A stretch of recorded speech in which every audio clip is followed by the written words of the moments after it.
الله الرحمن الرحيم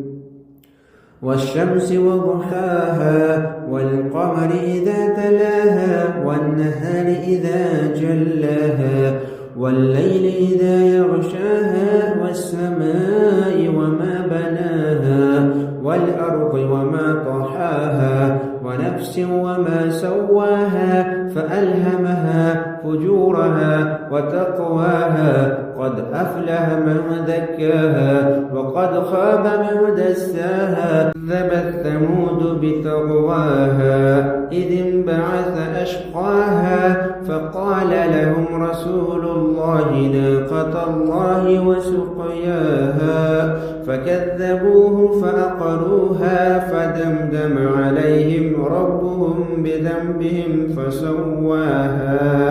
ولا يخاف عقباها.